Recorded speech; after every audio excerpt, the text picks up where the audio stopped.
Today's episode is all about how hackers target backups, right? Long story short, we'll be diving into all the different ways that that happens. But as I mentioned earlier, jump into the chat, converse with us, talk, ask questions. The goal of this is to be two-way feedback, right? If you think about any conversation, it's great to be able to hear technical experts share with you.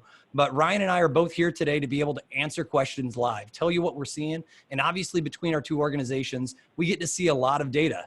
So some of that could be groundbreaking stuff that's brought up in here. Some of it could just be things that you haven't seen because this isn't your life. And as always, right, chat is a perfect place to troll the presenters. So have at it. Without further ado, I'm joined by Ryan Weeks. Ryan is the CISO at Datto, right? Obviously, Datto is one of the largest backup providers in the world, huge in the MSP space. And with that said, Ryan's got the unique focus with his background. He not only takes care of like internal security at Datto, but he also helps steer a lot of like the security roadmap, things along those lines. Ryan, you have got anything else to add about the background or anything overly fancy? No, it was a great intro. Just really was excited when Kyle asked me to do this. It's a huge passion of mine to be able to share knowledge and information with the channel and with really anybody that'll listen. So I'm really excited just to jump into the content. Cool. Yeah, I'm the same way. So folks that don't know me, I'm Kyle, the CEO of Huntress, background in offensive cybersecurity and chief janitor here at Huntress. So I'm going to move forward. Today, we're going to be calling in three major topics, right? And the reason for it is it's just, you know, generally speaking, when I think of backups being targeted by hackers, especially channel focused, MSP focused, but even IT department, it's usually one of three things. Is it happening on the endpoint? Is it attacking my appliance that might be on-prem, or maybe it's in, you know, even fully, you know, cloud-based backups? Are the three places that I see them over and over and over targeted. So we're going to share, you know, today's format is going to be some slide driven, but most of it is just going to be Ryan and I sharing like what we actually see on the front lines on a daily basis, and then actually share some of our response tactics, because at the end of the day, like any good presentation, our action that's motivational, right? It's December. Most of our environments are slowing down. And unfortunately, hackers know about that too. So we're going to share a little bit of what Ryan and I have both prepared for the year to be able to help like combat our own hackers getting into our systems, being able to benefit the community as a whole. So that's kind of the overall goal. And so without further ado, we're going to jump into some of the more fun content to help set the stage, Ryan. Backups, right? I don't think it's any secret that it's been years and years that backups have been targeted. Like, it's just kind of like, if I think about hackers, my job at NSA, right, was gaining access, maintaining long-term access, but not every hacker has the same role, right? Some hackers are there just to make money, right? They're not there for, you know, stealing intellectual property. Maybe it's only cybercrime, and obviously there's a lot of different flavors. But with that said, backups seem to be a real hurdle. If you're trying to extort people out of money or trying to prevent folks getting access to data, I could see firsthand how backups would annoy the hell out of me. On your end, you guys kind of see or feel some of the same thing? Yeah, I mean, I think, we definitely see attackers targeting backups. It's kind of common sense when you think about it, right? The only way that I'm going to be able to extract a ransomware payment is if you don't have a recovery mechanism. But I think there's also a more nefarious component to the targeting of backups, and that's this kind of threat model where the ransomware is actually used to cover up the tracks of an attacker. And, you know, they may have been present in the environment for months, taking whatever action they were taking, and then ultimately they ransomware and destroy all your backups. And that both completely deads your ability to understand what the attacker did while they were in your environment, because you can't interrogate your backups, and your machines are ransomed.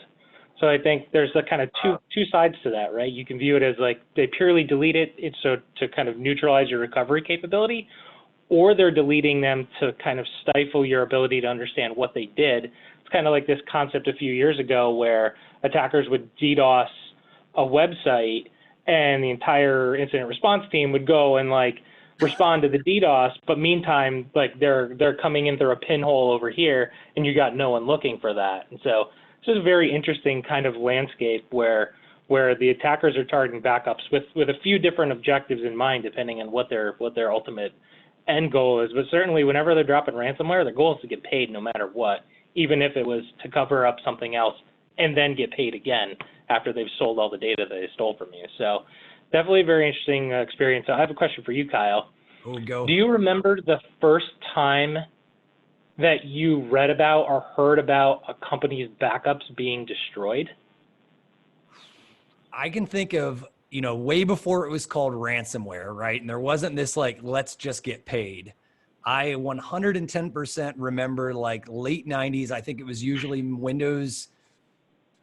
It might have been right before Windows 2000, so NT4. And usually they were like juvenile viruses that blew away the backups. But think about that time period. There was also like tape drives. So like the prevalent of like hard drives being on disk accessible was not even the same landscape. So Yeah. I think it's almost ridiculous to think of like, what are we, 20 years and the whole type of way that we do backups, like cloud wasn't even a thing because bandwidth wasn't a thing. Yeah. Yeah, I remember that. You couldn't even use like the recovery CD anymore to hit the restore points. They would like completely dead it. I think for me, my aha moment where I kind of stood up straight and I was like, wow, this is an entirely different ball game, was the Sony Pictures breach. When they completely deleted all the backups and wiped all the servers to try and keep them entirely off the map. Like they wanted them gone. And I was like, wow, that's a game changer. Like, if that's an attacker technique that they're having in their arsenal, like that's a significant seismic shift in the landscape. And from that moment on, it's been something that I've paid attention to and thought about, in all of my security roles. So yeah, definitely. I was sharing so Rod here, right? He's in 2017 and he's saying, look, a banner year with WannaCry and NotPetya. And warning like, hey, I think we're going to see more of this. I wonder what Rod would say like right now if he now in hindsight could see like just ransomware as a service delivery, and it's not even all about ransomware. Sometimes, like you said, it's just about financial gain, or sometimes it's just pure destructive. I'm sure this dude is like, oh man, I nailed that one, right? And, to the point, like we've had some of our presentations where I'll share this real quick. My favorite is looking at the way that people target. And you kind of mentioned with the question you asked me, I mentioned like tape backups. And believe it or not, there's probably like once a week I see on like Reddit in r/MSP, somebody's like, I think I'm moving back to take backups. It's it's good enough. And it's just the cat and mouse game. And what's crazy, and someone actually already mentioned, I see Kyle Weeks. That's like our child together, Ryan. Right. So Kyle Weeks here is talking about, I remember volume shadow copies getting destroyed before ransomware. And now it's like we even talked about restore points. And here we see, this is just another one of those ransomware for hire type operations. But I took a little bit of time to, find some analysis, dive into the technical stuff under the hood. So for those who've never seen it before, what's really unique is modern malware, whether it's, maybe more intelligence gathering or even just flat out crimeware like RYUK being ransomware as a service. Take a look at these commands, by the way, are baked in. They're not like somebody chose to manually run these. These are hard coded. And notice exactly what Kyle Weeks mentioned there, right? Was VSS admin immediately being used to like, let me delete all the shadow copies right away, right? Just hindering any restoration. And they do it on every drive. So I guess the terrible rule of thumb here is not only do they make it very small, right? Max size of 400 megs, and then they make it unbounded, right? I guess maybe if you were looking for security through obscurity, clearly you need to store your files on the I drive or the J drive because it looks like they only target up to H.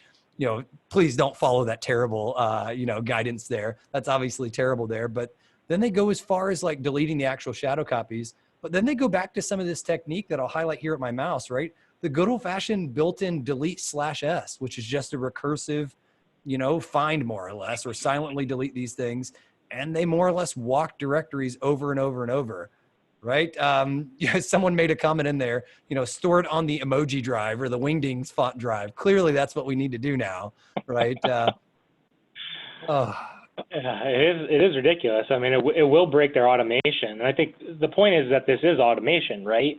The attacker's goal is from the moment they enter your environment to be able to act on their objective as quickly as they can. And to do that, they're automating the things that they know that are going to increase the success of their backup and then of their attack. including the destruction of the backups, because that can be potentially time consuming. And, depending on the size or the location or, a number of factors. So, they're constantly evolving as they encounter bigger environments, right? Because a bigger environment means a bigger payout, which means more backups. And you don't want the attacker's not going to be in there, moving through file shares, deleting files one at a time or a folder at a time, right? They're automating that destruction to try and move through to the point where, maybe you do have a control. You got an alert that your antivirus was shut off, and you're starting to poke at it. Well, they're in a race with you now to try and just destroy your backups and ransom your servers. And so they're automating as much of that attack as they can. Yeah, and so I actually just went and watched an older Black Hat talk or Troopers talk this weekend that I'll put in the links for this. And what was neat about it is the presenter, Haroon Mir, was mentioning that we're in this, attackers versus defenders type, and he was looking at the advantages attackers have. And one of the ones he actually called out was flat out the feedback loop. Attackers have more opportunity to iterate faster and be able to find out, did this work? Then he was arguing what defenders are currently doing. So, and I think we see this. This is one of those that I'm sure once upon a time, some hacker was manually logging in and looking for backups and deleting them slowly. But it's now, it's 2020. It's an evolution, yeah. Yeah, and so we see this. So the $1 million question, right, is always, what the heck are these hackers doing? Right, VHDs being virtual hard disks. I think VHD, I don't recall if it's proprietary to the Hyper-V, which is built into Windows. But I know you and I have both seen plenty of incidents that involve blowing away not just hard drives, not just backups, but also like virtual volumes and stuff like that. Head nodding. I mean, yeah, we had one incident that we helped an MSP with where their backup appliance was actually a VM, and the attacker got access to the VMware infrastructure and deleted the VM along with all of the backups. So they couldn't even conduct forensics on like how the VM had been destroyed. They were like completely blind and completely at a loss. It was pretty insane. Oh man, that's wild. So I've seen the same, like, even just configuring of malware that's like VMDKs, VMSS, the volume, RAM copies, so you can't restore from, you can't restore back to your snapshot where the machine was loaded. You could only get on disk. So I always try to keep these interactive. We've been going for roughly 10 minutes, BSing back and forth. But one of the things that our team was having way too much fun with was looking at malware family after malware family. And obviously this is just RYUK. But we noticed this one here that was, looks like WBCat, the file extension. Can somebody on the marketing side of the house, do you guys mind? I think there's a Q&A option that we could do with the panel or ask somebody a question. All right, it just came up on mine here. So I've got a question for you, which is, what the heck are these hackers actually deleting when they're going after WBCat files? Is it? I'm not allowed to vote, Kyle. You're not allowed? Oh, mine says the same. I'm not allowed to vote. Were you choosing cat pictures from the web? Is that the one you were going for? Totally. So I fit six, man. I'm pretty sure, like most of these, like I generally don't respond to, most Q&A on panels, but this is one that you can actually learn from. I won't even lie. I had a guess of what WBCat file was, but I straight up, the first thing I did was like Google file type WBCat, because I was like, it's not something I see every day. It's usually not my MO to attack somebody's backups. But I'm super excited to see what the end result is.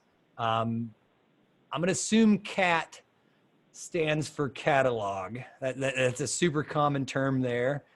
So that could be your catalog of cat pictures. All right, we've got people chiming back and forth in here of what they think it's going to be. So I don't know how long, marketing. I mean, you're more than welcome to. We don't have to hold it. Hold up the show for something like this, but we'll let that go and see what we need to do. Looks like most people actually chose Windows backup files, which congrats. That is the answer with several of them, like Windows volume shadow copies, web root virus catalogs. I actually thought with my team playing this morning that yeah, it makes sense. The virus definitions, maybe this is the catalog for it. But this is, an opportunity for us to learn really when you come away from these things is what are even hackers targeting so you can better secure your infrastructure? So huge thanks, marketing team, for giving us a little Q&A fun. Recently, we did a Tradecraft Tuesday show that was all on ransomware as a service. It was our November episode. And one of the fun things that came out of this, and Ryan and I actually share a lot of, both, I would say, indicators of compromise and hacker tradecraft back and forth with each other, kind of making sure that organizations, when we see an incident, we're both on top of it. And unfortunately, one of the things that both of us live and see, it seems like Friday at 5 o'clock, right? Ransomware is when it goes down. And Sodinikibi is one of these new popular ones, right? Maybe way too popular. And somebody came out recently and on one of the newer versions of Sodinikibi back in July, they noticed this ransomware family actually has a built-in configuration file. So it's not just like here's a simple, list. They've actually made it so now imagine just comma separated list. Anytime I want to go after something new, I want to target it. And one of the new features they added to the ransomware encryptor was the ability to automatically kill services. And for the first edition of this in July, they added immediately anything that has like the word backup in it in the service. Let's kill it to make sure it doesn't have an open handle to the backup so it can encrypt it. And I guess one of the parts that scared me is like built into the malware, the hackers are even already targeting not just like generic words like backup, volume, shadow copy, as we see over here, but like they're actually targeting vendors. And there's no reason that any one of us vendors could not be on this list next. I mean, is that really the real threat landscape now, Ryan? That like, yeah, I mean, I like the kind of aeronautics or NASA analogy for this. Like, you have to plan for failure. And I think, there's certainly things that vendors need to do and vendors need to think about in terms of how are systems resilient to those failures, or how are our end agent software on the machines resistant to failures. But I think MSPs also need to plan for those failures too. And I think it's critical, knowing that this is a tactic for MSPs, to focus on, alerting yourselves to the fact when these services start and stop, and maybe it would be really weird if, you had 5 or 10 or 20 machines that all of a sudden had the backup agent service stop within 5 minutes of each other. Like, that's a pretty actionable indicator that something really bad is happening. So I think the call to action here is definitely be monitoring for those services starting and stopping, and always be paying attention to the backup success rates for your backup appliances. Yeah. So. And what's cool about this is some of the audience is actually taking notice. They're like, hey, it seems to me that all these scenarios don't happen help an attacker overcome the cloud replication component, or don't help them overcome like encrypted cloud replication component, which is real. Like Huntress absolutely could be a list of that service. Windows backups could be a list of service. And one of the things that we did on the last episode, Ryan, is I actually went and took a look of every Sodinikibi sample that we had pulled from Pastebin. And the reason we were pulling them from Pastebin is because we were seeing MSPs one after another after another. I think when you and I were last on stage, we said something like 3 per week that we were seeing, and that was just on Huntress. Datto seeing some of their own and obviously expecting some overlap there. And what was crazy is, once again, these malware families that are coming bundled are being built to actually white folders named backups, or any vendor, right? It could be, obviously we have Datto, but it clearly could be Datto that could be compromised. It could be StorageCraft. Like, nobody's agnostic, and it sure as heck could be Huntress. The same thing here, killing samples. I can tell you our agents is named the Huntress agent and Huntress updater. There is no reason that couldn't be part of, since we do detection and response on this ransomware. Why would they not, after encrypting, want to kill off our stuff if their ransomware is running the privileges? So you should rename your binaries to lsas.exe. Oh yeah, kill LSAS, right? Use their whitelist against them. Because one of the things Ryan is actually highlighting is we see like volume shadow copies, and obviously going after different AV companies. And once again, this is a configurable list. So any attacker, like for whatever reason, this one salty attacker was like, I'm adding volume shadow copies and I'm giving extra, wild cards to make sure anything that has it in there, I'm killing off. But this really is something nowadays with modern attackers. This isn't the developer writing this in the code and hard coding this anymore. Right? This is flat out like, I'm going to, whatever I add to my list And some of them have pretty GUIs that your like tier 1 technician can use. I always make jokes that my mom could use some of this ransomware, and she's like, one of the worst in the world when it comes to the computer. But that's kind of it, right? So we're seeing backups. We're seeing obviously people attacking not just the folders that had the backups, but also killing the software, killing processes are built in and things along those lines. Yeah. I think that's a really important point, right? Like, you joke about your mom or your grandmother could do it, but all you need is an anonymizing VPN, the Tor browser, and $500 on the dark web, and you can rent these infrastructures to deliver this ransomware. And now, because they've automated the ability, like you're virtually guaranteed success if you get a hit. And so it's made the barrier of entry for these types of attacks incredibly low. Yeah. So I think that's, again, why we're seeing an uptick in this type of activity. Yeah, James Nicholas was asking in here, like, what did the stars of this bar actually represent? And that was one instance. This was about 70 samples. So talking about like bar becoming low-hanging fruit, some of these examples, and I'll see if I can pull up a screenshot before the end of it, are flat out, you can go to the dark web, you click on a page, it's like, they've almost put their own marketing around it of infrastructure as a service, ransomware as a service, just sign up and go. Everything here's done for you. So that's always, a great example there. So with that said, I'm going to take one more step forward. If this is now happening, right? And we've talked about the endpoints. We're about 15 minutes into it.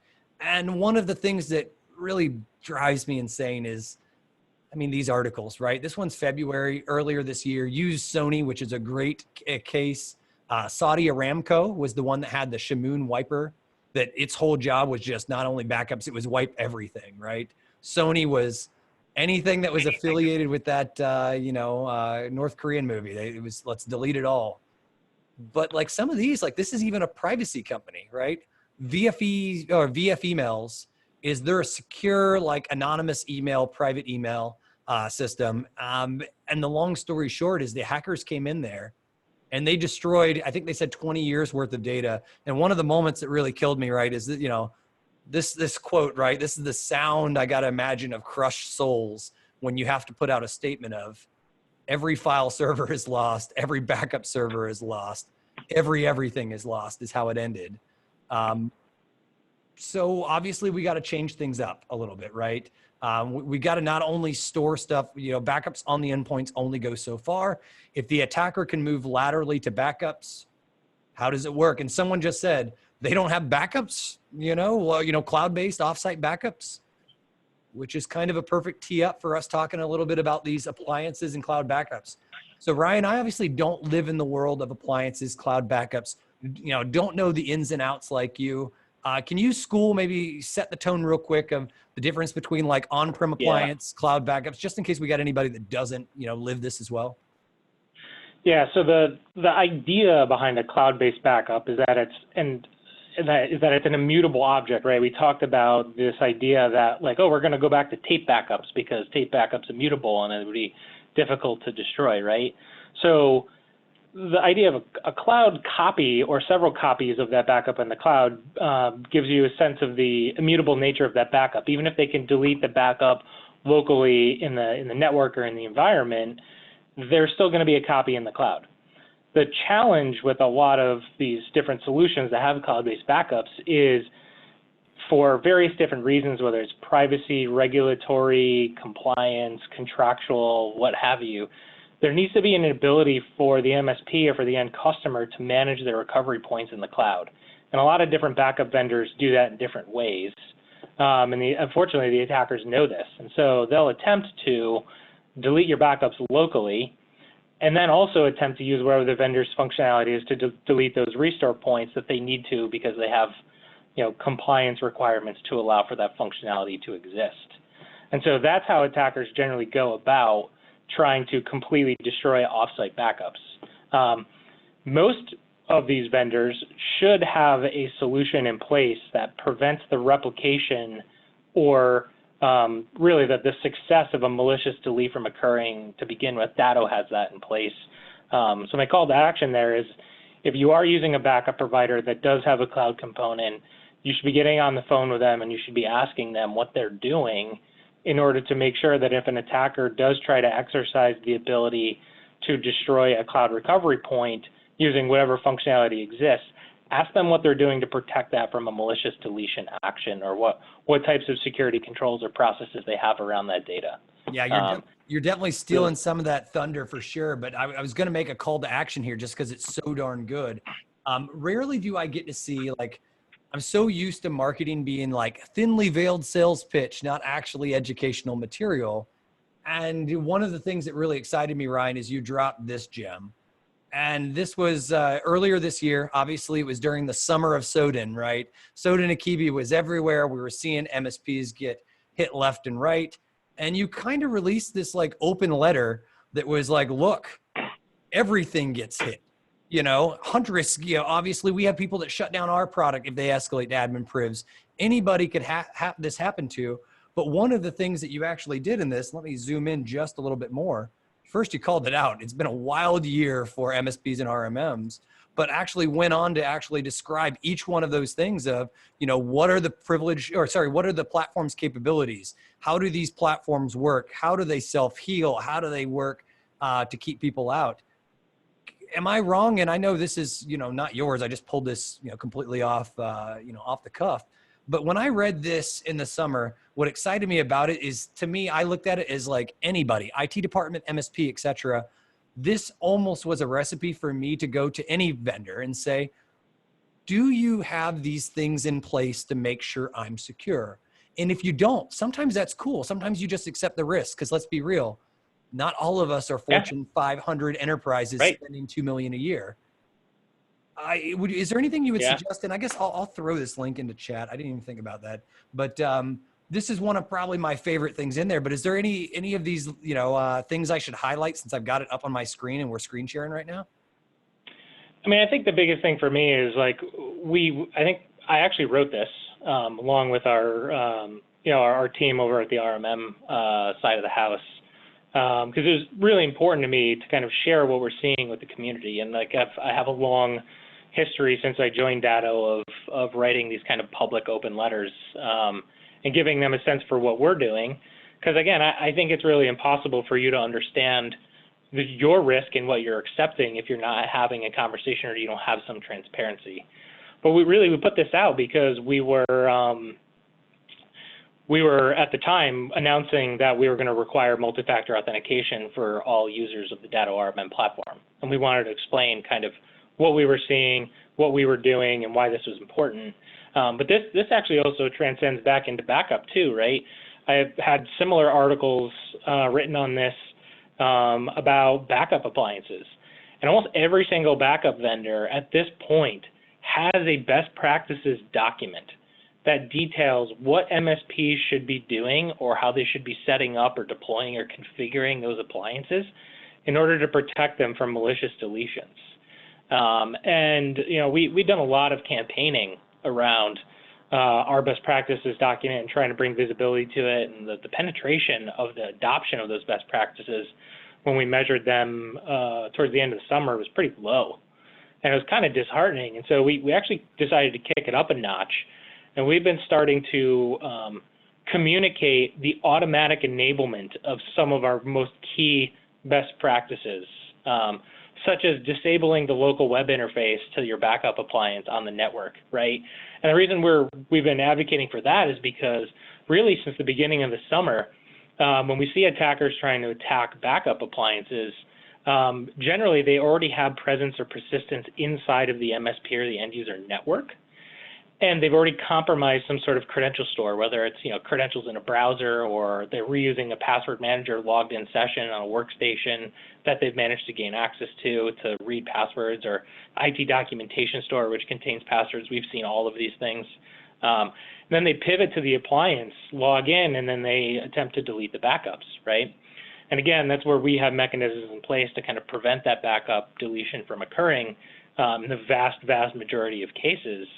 But it's just really interesting to me because, we have these best practices documents that we try to communicate these things out to MSPs, and yeah, they do need to be having these conversations and understand what their posture is and what their vendor stance is on these issues. So, right? Because I think, Go ahead. I didn't mean to interrupt you there, but one of the things that people asked was just as simple as like, hey, can you share the document? I just went, while you were sharing, like actually went and grabbed like, I just searched for like backup best practices and noticed SolarWinds, Rackspace, Backblaze. Obviously some of those are in there, but right away I noticed there was a couple of knowledge base articles for like, here's the one off Datto that I found, best practices for securing your BCDR. Like obviously that's a huge win here.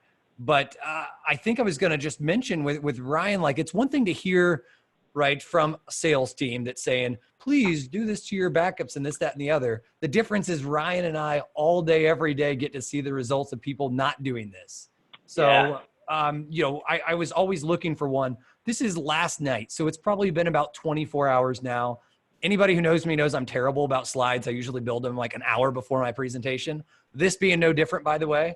But what scared me was NAS drives and backup systems attacked by new ransomware family. And this one, once again, built-in functionality to target the actual backups and the NAS drives. And some of them had like scraping credentials from the browsers. So I think it's probably not a far-fetched reach to say those browser credentials were probably looking for the cloud-based backup, creds. So it looks like Weeks is dropping some of those other things in there of how to secure Datto appliances, things along those lines. We've been yammering, but we've definitely got some good questions. For instance, like, some people were asking about MFA and 2FA and all those, regardless of what appliance you use, please turn it on.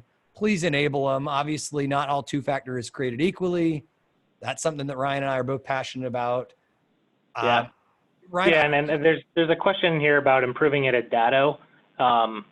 We have a very extensive roadmap and a product manager dedicated to authentication security improvements, which include better MFA options, single sign-on options with SAML and IDPs. Stick with us. It's taken us a while to build some of that stuff, but you'll have it next year for sure. Hopefully in the first half of the year if all goes to plan. So we're working on it. I think that Kyle's right though. Like I have a lot of MSPs that actually tell me, I'm not going to enable MFA because you don't support the MFA authenticator that I like. And I'm like, it just kind of blows my mind because I'm like, really? You know that this is the #1 tactic that the attackers are using. And because you don't like the usability or the fact that you're going to need 3 authenticator apps instead of 2, like you're willing to accept that risk to your business. Like I get the fact that like if you have 15 channel technology vendors, you probably have 7 authenticator apps, and like as a community, we need to do better for our MSP customers, especially in an open ecosystem. But like at the end of the day, like this is like table stakes. Like this shouldn't even be a question as to whether you're enabling it. And that's why Datto's stance is as soon as we're able to require MFA for all of our products, not just backup, not just RMM, all of our products. We're going to be pushing that trigger because we live in a world where that's kind of table stake now. Yeah, I'm so glad that you said it too, because it's one of those things like, I think one of the things that I hate is when, it's real easy for a vendor to hide behind, it's coming. But I can tell you firsthand, like Huntress only added like 2-factor, definitely in 2019, 2019, we finally added it. It was like right before some of the craziness started breaking out, but still, we don't even internally have SSO.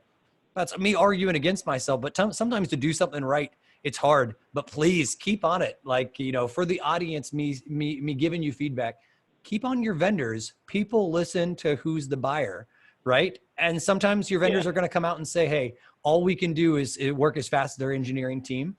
And then you got to make your risk decision. So money speaks. Obviously not buying something because it doesn't have it there. I get it. I think I've got 4 authenticators on my computer. We use Duo internally.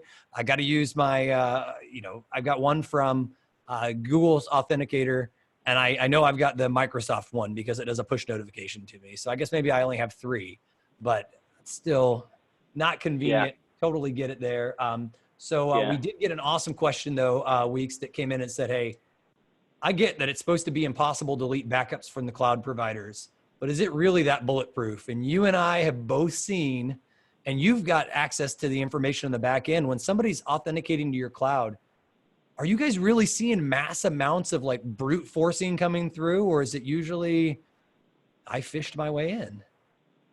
I have so just for context, Datto supports around, on average, 3 to 5 MSPs per week with recovery from ransomware attacks. That could either be a ransomware attack against the MSP and all of their customers, or one of their end users, generally a larger end user that was targeted. Those typically tend to be co-managed situations. So we see about 3 to 5 a week. And in almost all of those cases, we've been able to help recovery. There's been a couple where we couldn't, and that's because we didn't have the ability to replicate the backups for those appliances. And I communicated about this pretty openly. I wrote an open letter just after the Labor Day holiday, kind of detailing exactly what happened, why it happened, what we've been doing. And really soon, Datto is going to be releasing a feature, I hope is before the end of January, a feature that actually holds all deleted backups for 7 days in the primary data center. And that'll protect those lower end appliances. But for the most part, so I think there was a question somewhere in here about like, hey, didn't a bunch of Datto backups in the cloud get deleted? We've had, I think, 2 instances where there was deletion of cloud data because that's orchestrated from the device. But we've actually been in the process of changing that for several months. It's a pretty large change because you're actually changing the state machine of what backups are stored where, and I'm not going to bore you in this conversation with that. But 99% of cases our backups and our cloud backups have held. So if you're looking for a 100% guarantee, I would say you probably should augment your backup strategy, just generally. But with the COD recycle bin, for us, that'll protect even the lowest end appliances that don't have secondary replication enabled. Again, I don't know how to say it any differently. In the vast majority of cases, cloud backups have held, even though attackers have tried to leverage the things that are available to them to destroy them. And that should really facilitate a conversation between you and your vendor. In weeks, in that article that I have up right now, I just clicked the next button. Literally, this is one of those backups should be shipped off-site. Obviously, cloud is a great place off-site. It could be on-prem, on-site. There's different flavors of this depending like what natural disasters you're trying to recover from. And somebody even asked that of like, so yeah, I've got I've got vendor A on site and I've got vendor A in the cloud and now I'm trusting for this backup NAS. Isn't that putting all my eggs in one basket? And the one thing I love best about this question is you're 1000% right, Mark. You're right. It is putting all your eggs in one basket. I think what we've realized though, especially as security's matured, security is mainly a business decision about how do we enable users to do things that they should and not hinder them from doing things that they shouldn't is a good principle for security. But at the same time, it's definitely not a bulletproof strategy. Like you could actually have multiple backups, right? If you start looking at I had the chance to work with both high, we call them SCIFs or places that compartment and intelligence works. So we have a lot of redundant systems there because it's just the most classified of classified work is done in there. So redundancy is very important. But I've also had a chance to do audits around things like sensitive data, like nuke facilities. And you start seeing in those places, part of their risk management is let me put 2-person integrity or, double redundancy and things like that. But I do want to make sure that you take a step back and realize security is that intersection between perfect security and an actual real life budget and productivity. And sometimes you got to accept putting your eggs in one basket because it's just fiscally responsible to do it. And that sucks. I don't like that scenario, but if I put Kyle's shady, black hat version on, I love that scenario because part of us in the SMB is we're always only going to have a finite amount of budget. We're only going to be able to do what we can. So Ryan, one of the things that you mentioned earlier was this one as well, right? We talked about on-prem endpoints, things along those lines, but it's, sometimes as you kind of already hit, maybe this destroying the ransomware and backup, it could be a tactic to hide behind a stealthy campaign. There's clearly been examples. This is one all the way back to 2017. I saw Malware Jake, just recently said, look, that feeling when the incident response team is hyper-focused remediating the ransomware event, but but forgets to realize that this is actually, a smoke screen for the larger intrusion. These can happen, right? These things can definitely happen. So, and it can happen to each vendor along those lines. I definitely not going to put the tinfoil hat on too tight. I don't think that we're at the point where every single ransomware is a smoke screen, and you could easily go and, chase this red herring for weeks. But consider it's there. Consider your risk profile. Some other things that I see, Ryan, is folks will augment their backup strategy with, let me unplug my hard drive or move a hard drive from computer to computer. I know that those are strategies. I don't know, they work usually better when you have a lot of dedicated time, but life gets in the way of life. Somebody gets hurt. The one person, gets sick or is out on a family emergency and doesn't move the hard drive. I can tell you, and I'll try to see if I can find that in this presentation as well. I've actually got a video of the hackers going through with the old GAN crab, and they're looking for the USB drives and they encrypt it. So I'll see if I can find it and play it here while we're. Yeah, I mean, most of the ransomware actually searches for public CIF shares or any sort of connected drive to encrypt them as well. And so when you have solutions that rely on native NAS appliances that expose those backups publicly via CIF shares, the ransomware actually has the ability to sniff that stuff out and either encrypt or delete the context of those CIF shares. So there's a lot of comments too in the chat around sniff. That's sniff, SNIFF shares. No, it's CIFS, CIFS shares or SMB shares. There's a lot of comments in here about different backup vendors have different configurations or settings that allow for you to protect the backups or make them immutable from destruction. Every single vendor has a set of solutions or configurations or best practices that prevent the destruction of their backups. And I think the thing is not every MSP configures those backup appliances or those backup services in that way. And so there's kind of this shared responsibility model. We need MSPs to be engaging with the best practices, but as vendors, we need to be doing a better job of helping those MSPs enable those best practices. And that's kind of the step that Datto has started to take is okay, it's not enough just to preach at you and tell you that you need to do these things. We're actually going to help you do it. But yeah, let's run the video, man. I'm actually clicking through right away, but I do notice on this one, I don't think this is the video I was going for, but the fact that I already see here that the attacker has, enumerated over here on the left, where's that Western Digital My Passport drive? And we know what this is for. It's always their personal documents or their backup over and over. And let's take a look to see if this one even shows it, right? So this is one, MSP lost access to Screen Connect due to weak password. They check to make sure the ransomware is running. Yep, it's running in here. But I'm just going to take a look to see if they audit on this video. The downfall of having so many malware videos is not being able to find the one you're actually looking for. So I forgive, or everybody should, please forgive me.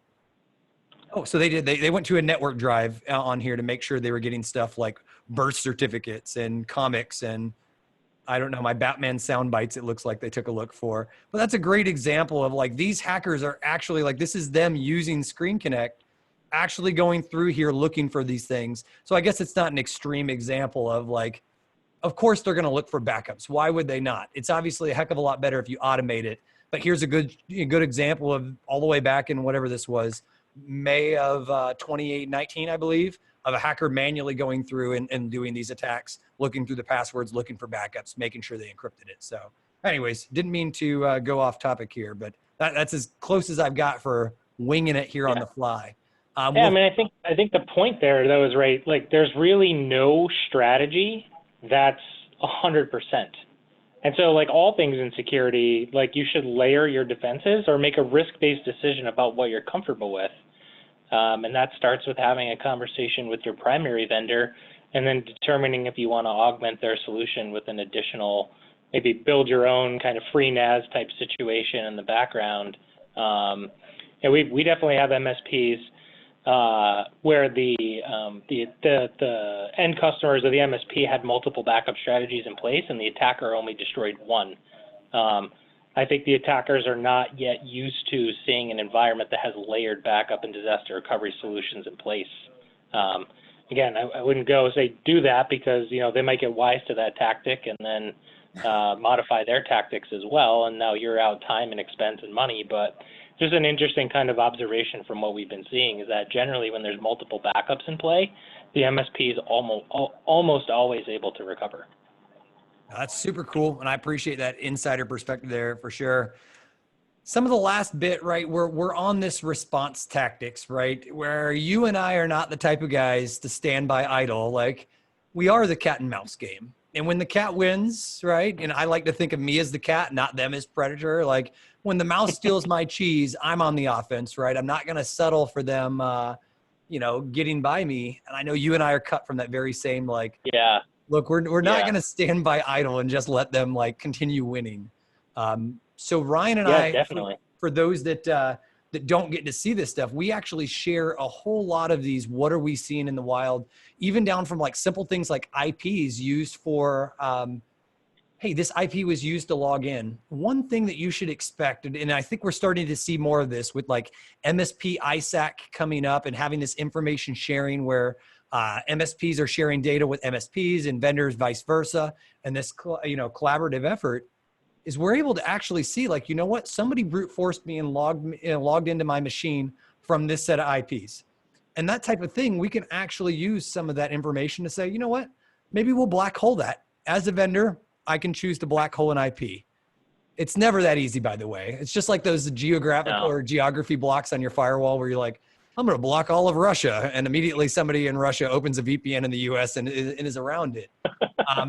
But you can do those things. We at Huntress took a really deep look into Tor since we noticed a lot of these attacks. Actually, the team with Ninja collaborated with us and told us, look, we've got a whole bunch of these attacks were all coming from unique Tor exit nodes that we decided, you know what, we're going to internally monitor those a heck of a lot closer.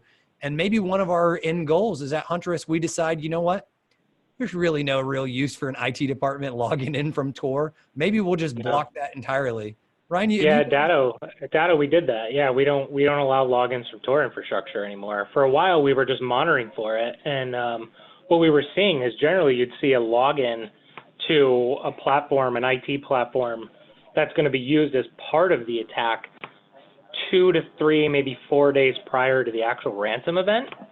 And so what we were able to do is actually, when we see these initial logins from Tor testing the credentials, which were always on first time success, meaning they'd already gained access to the credential, there was no brute forcing, we would be able to call the MSP and be like, hey, you're about 2 or 3 days out from being attacked. You got to go shields up. Here's the account you need to change. Like, here's what we would do if we were you.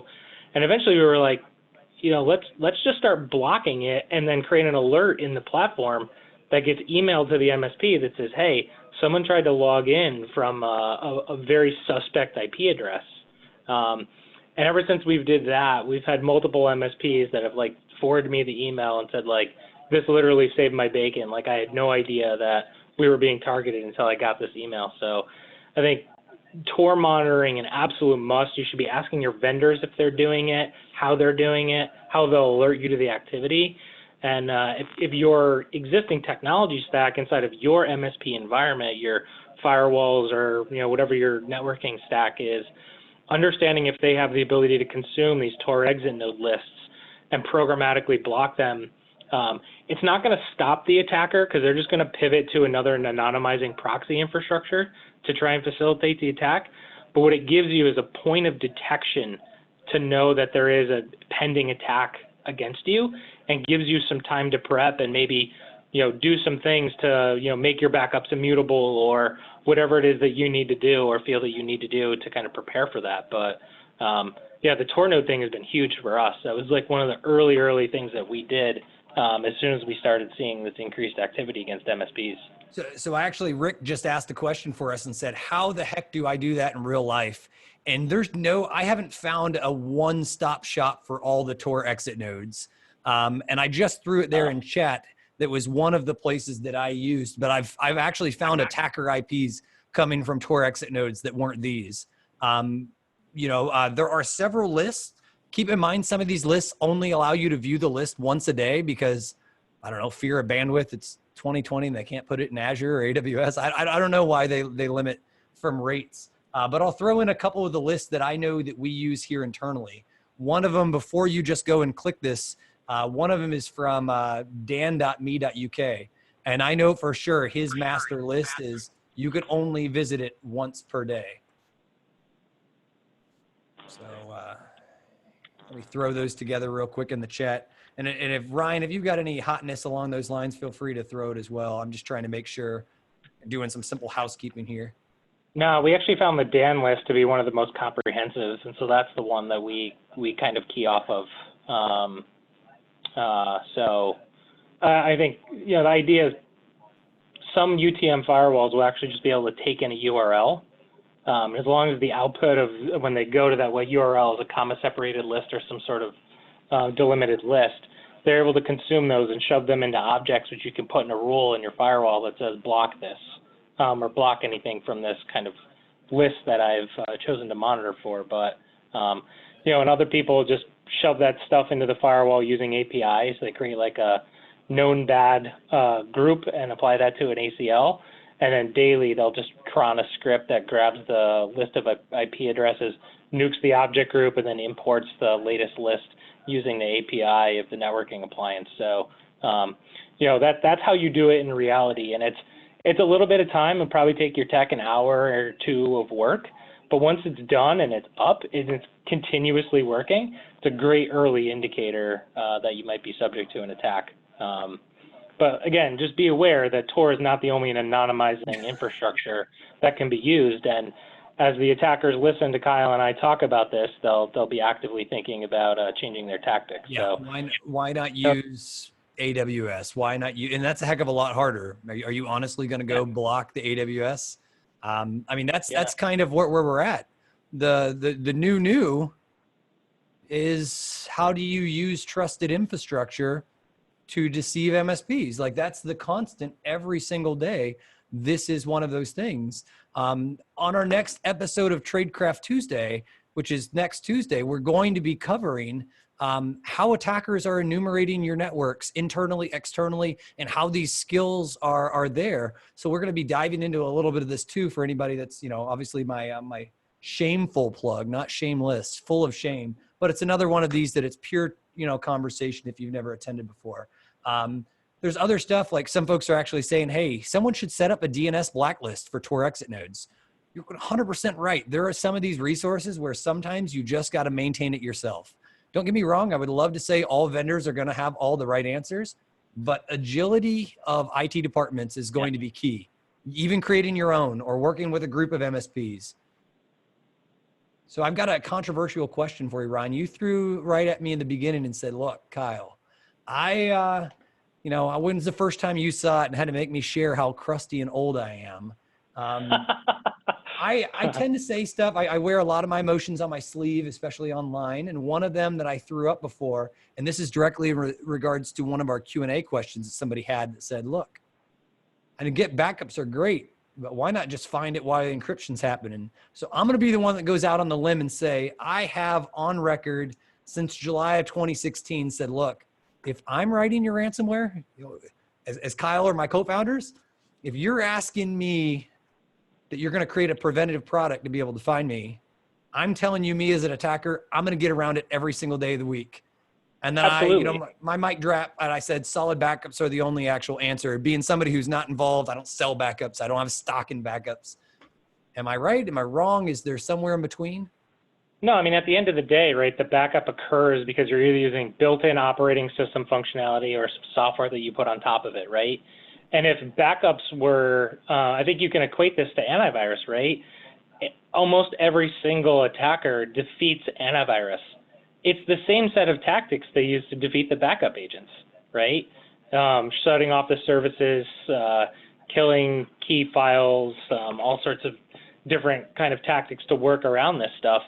So that the point there is it's not so much about having 100% confidence in the backup as it is understanding what the attacker will do to try and defeat the backup or defeat the antivirus, and using those tactics as points of monitoring to alert yourself to the fact that something weird is happening in your environment. I think I'm with you every day. They are a motivated and capable attacker that wants to go after you or wants to get to one of your end customers, every day of the week is going to invest the time to get around your security controls. It's just a matter of time. All right. Well, I guess now that I think about it in hindsight, asking a backup vendor, of course, they're going to tell me backups are the answer. But regardless, there's two of us that are at least the same way, with both of us being geeks at the end of the day, not here to pitch. We're 54 minutes into it, Ryan. Like, this is a chance that people can ask their crazy questions. We could leave with some simple like call to action. I've got a simple call to action for me. You know what? I don't even have I don't even have a cool slide for this. You know what? Maybe I'll turn off my screen sharing session and we'll go face to face. What's our call to action here at the end of this from the both of us? And if you want me to go first, I'm more than happy to. Yeah, why don't you go? Okay, I'm answering some questions. Yeah, mine is 110% threat intel sharing. This week alone, I had somebody come to me and say, look, Kyle, we got popped through a line of business application. It was capable of doing some shady stuff. They got in. Not only did they get in, they gave me step-by-step of how they got into their network appliance or how they believe, and gave me those exact, the exact recipe on how they did it. My goal is, like most of the things I've been saying, I'm going to try to pull it up in the next 6 minutes, a redacted version of one of these emails, but I want my call to action to be share. If you're on LinkedIn, blog about it. If you're on your own personal blog, Twitter, tell people about it, educate. You're going to get better. And I'm telling you, I've got some of this stuff like in my episodes of my webinars, some of these things that we're sharing here. And like Ryan was saying, we wouldn't have known people were deleting the actual BMDK files or blowing up like VMware to get at the backup NAS. That's stuff that we don't necessarily always have a pulse on. So mine would be share, take part of some sort of ISAC information sharing, group would be my call to action. Yeah. I think too, like one of the challenging pieces of being a vendor is our obligation is to the MSP to maintain confidentiality when they're going through a situation like this. And that open letter that I referenced earlier, where I was able to talk about the attack that MSP saw against their lower end appliance, the only reason that I was able to share that information is because the MSP gave me explicit permission to be transparent with the community about what happened so that everyone can learn from it. And so a lot of times MSPs will look to the vendors and be like, you're not sharing enough information. You need to give us approval to share that information because it's your information, not ours. Yeah. And so I think that I'm going to double down on what Kyle said, and not only should you be sharing, but work with your vendors to allow them to educate the community about what they're seeing, and hold them accountable, right? I love nothing more than getting on a phone call with a partner and having them ask me a question that I haven't thought of yet, and having that kind of be something that sits in my brain for 48 hours and spins until I can come up with a solution. Like, that's the stuff that the engineer in me lives for. And so just, keep staying aware of what's going on. Just know that attackers target backups, but that if you follow your vendor's best practices, you're going to be A-okay. And use some of this information to kind of, alert yourself as to some of these tactics that might be kind of occurring as they manifest in your environments. And heck, the salesperson and marketing person and you at the end of the day, we are the rep that can help educate you, but you're the rep that's actually going to educate the 29 million small businesses in the US or wherever you are in the world, right? Take that time, take that effort, and educate. You're going to lead, if you sell through education, you're going to grow your MSP. You're going to grow your IT department. You're going to get the CISO that buys in. Take that effort and do that, please. So I'm going to go take a look at just a one simple, didn't we lose the Alamo? Yeah, we lost the Alamo Q&A. Do we have any other crazy nonsense? If not, Ryan, we're at the top of our hour, brother. Yeah, it was awesome. Thanks so much for putting this together. And I love the audience participation. It was really, really fun.